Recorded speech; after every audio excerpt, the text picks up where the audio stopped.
Bapak Ibu, rekan-rekan, mitra Gojek dan seluruh manajemen dimanapun Anda berada, salam sehat sejahtera bahagia buat kita semua.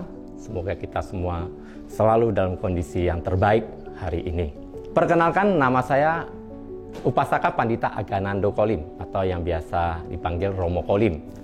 Dan hari ini ketika kita bercerita tentang kehidupan kita sehari-hari, terutama mitra Gojek dimanapun Anda berada, maka kita tidak bisa lepaskan dari dua hal yang penting yang diajarkan oleh Guru Agung Buddha, yaitu dua pilar utama untuk mendukung, menopang kebahagiaan kita, kesejahteraan kita, dan kehidupan yang baik. Apa dua pilar utama? Dua pilar utama adalah belas kasih, atau bahasa Inggrisnya compassion, kalau dalam bahasa Palinya adalah karuna. Dan yang kedua adalah kebijaksanaan, wisdom prajna. Apa itu yang namanya belas kasih?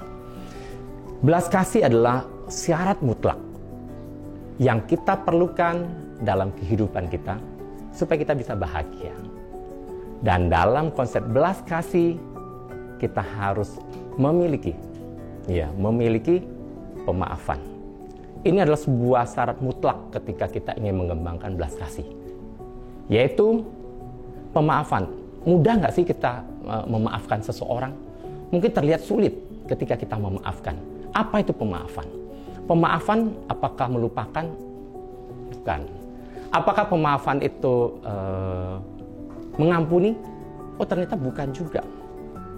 Kenapa? Kalau mengampuni itu berarti ada yang benar, ada yang salah. Pemaafan adalah memaklumi. Artinya kita memahami, mengerti, berempati, dan melihat dari sudut pandang orang lain terhadap satu masalah. Dan di sanalah kita mulai memahami bahwa dengan memaklumi kita baru bisa menumbuhkan belas kasih. Nah, Bapak, Ibu, rekan-rekan, dan mitra Gojek dimanapun Anda berada, dalam kehidupan kita sehari-hari di lapangan, di dalam kehidupan rumah tangga, di dalam kehidupan pekerjaan kita, ya, selalu pegang kata kuncinya bahwa kita semua ingin bahagia. Siapapun, ya, semua makhluk ingin bahagia dan tidak ada satu makhluk pun yang ingin menderita. Tetapi pada pelaksanaannya, kita seringkali mengalami penderitaan, ketidakpuasan. Saya sudah bekerja keras, saya sudah melakukan begitu banyak hal, meluangkan waktu, meluangkan energi, meluangkan tenaga, biaya, dan seterusnya.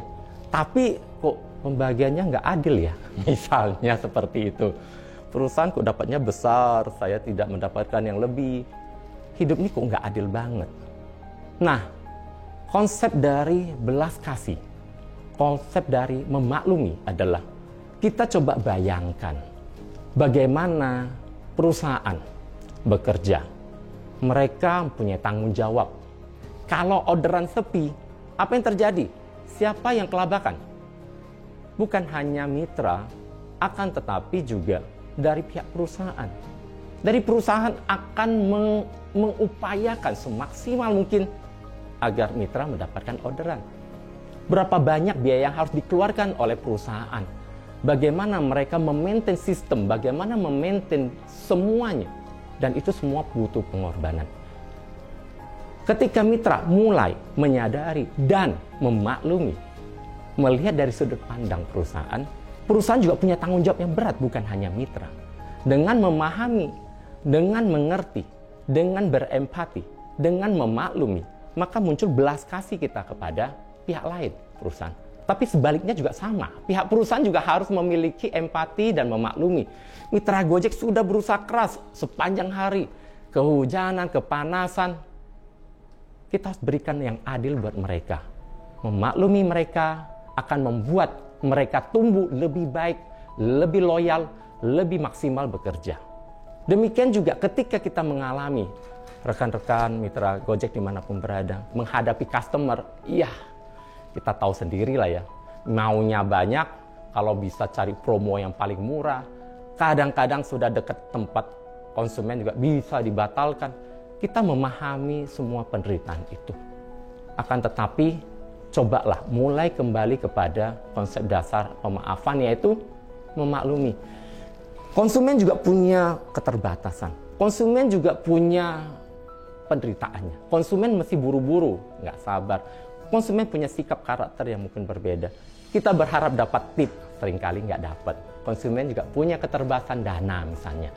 Tetapi kita melihat tanpa konsumen, kita nggak dapat orderan, kita nggak dapat kerjaan gitu. Ya, dengan memaklumi pihak lain, maka di sana muncul belas kasih. Dan belas kasih ini menjadi basic dasar bagi kita untuk bisa tetap menerima dengan bahagia. Menerima hal yang tidak menyenangkan. Menerima kenyataan yang tidak sesuai harapan. Ini berat. Tetapi dengan belas kasih dan dengan bisa memaklumi, kita bisa terima dengan lapang dada. Dan disinilah konsep belas kasih harus kita tumbuhkan. Ya, kalau kita tidak menyayangi diri kita sendiri, siapa yang mau menyayangi kita sendiri? Jadi jangan telat makan, jaga kesehatan, ya tambahkan sedikit olahraga. Itu adalah belas kasih kita kepada diri. Supaya apa? Supaya kita bisa maksimal bekerja. Jadi belas kasih yang kita tumbuhkan kepada perusahaan, kepada konsumen, dan yang terakhir kepada diri kita sendiri. Dengan sehat, keluarga kita juga bisa mendapatkan manfaat. Dengan sehat, kita bisa mencari uang dengan baik. Dengan sehat, kita bisa bekerja secara maksimal. Dan inilah konsep belas kasih yang diajarkan oleh Buddha. Dan belas kasih ini adalah sebuah konsep yang bisa diterapkan oleh semua makhluk. Dengan belas kasih, dengan memaklumi semua keadaan, kita bisa memaafkan, kita bisa menerima, dan kita bisa berbahagia. Saya berharap rekan-rekan mitra Gojek dimanapun Anda berada, Anda selalu sehat, bahagia, dan semoga kita semua selalu sejahtera. Semoga kita semua dalam keadaan sehat, kita semua berbahagia, dan semoga semua makhluk hidup berbahagia. Terima kasih. Namo Sangha Adi Budaya.